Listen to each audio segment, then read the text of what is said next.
G'day guys, Jerome here from justclickrecord.com, here with a quick video about how to make a click track for your project. So to get a click track happening, we'll start an empty project. We don't want that, we'll just delete that track. Okay, we'll add a soundtrack just to keep them happy, but we don't need it for anything yet. Now obviously the easiest part is this little metronome thing here. So if you click on the metronome, that turns on a click track. Then all you need to do is adjust your tempo.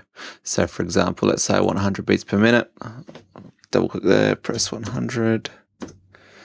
And then if we press play, that'll give us 100 beats a minute.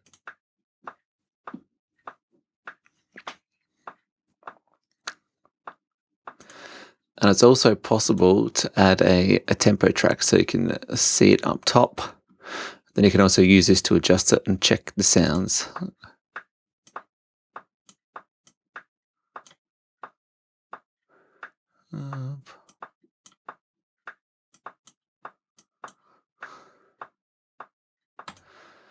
So that's the basic click track, but some people don't really like that sound, so they want to have sort of a different noise or a different drum beat playing. So if you want to do that, the best way about that is find yourself a nice little loop.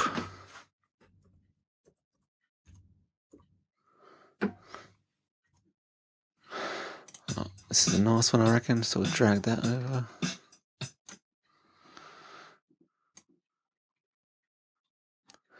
$16 bars. And that'll just play that drum loop at whatever tempo you've selected. If I want it a little bit quicker,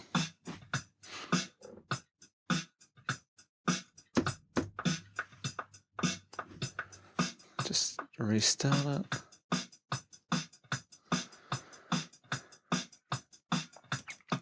So that's one way to go about it. And then there's a third option, which is to create your own click track using sort of a MIDI sound or something like that. So we'll add a drum track or just a new track at all, a virtual track, so we can input MIDI data to get the sounds.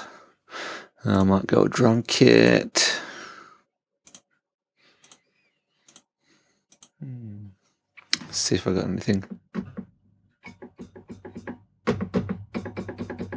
So I could just record to that. So I might mute my other drum sound so I don't hear it. And this 1, 2, 3, 4, just in case you don't know, that's a count in.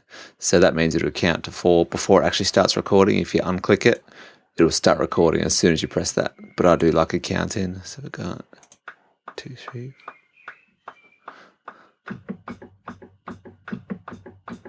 You make it whatever you want.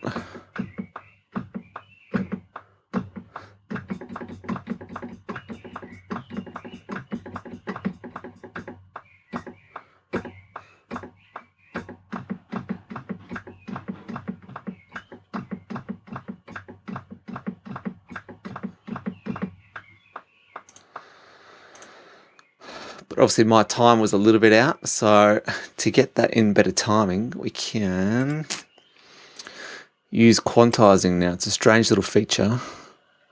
If we show groove track, and we can, if you hover,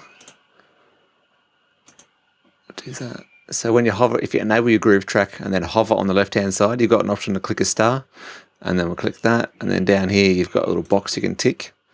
So what happens when you click the star, it uses that as, I guess, the anchor, and then any other tracks that you tick along with that, they'll sort of snap to that tempo. So if we use this, I'll just unstart it first and we'll have a listen to the track I did. And it won't be very pretty, it won't be very clean.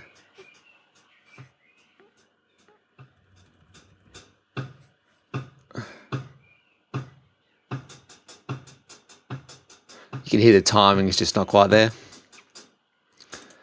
But if we quantize, so get that one yellow, tick that to mean it's taken its beat from here, then it uses all this MIDI data and conforms it to that pace. So if we now have a listen to it, it should be nice and sound symmetrical.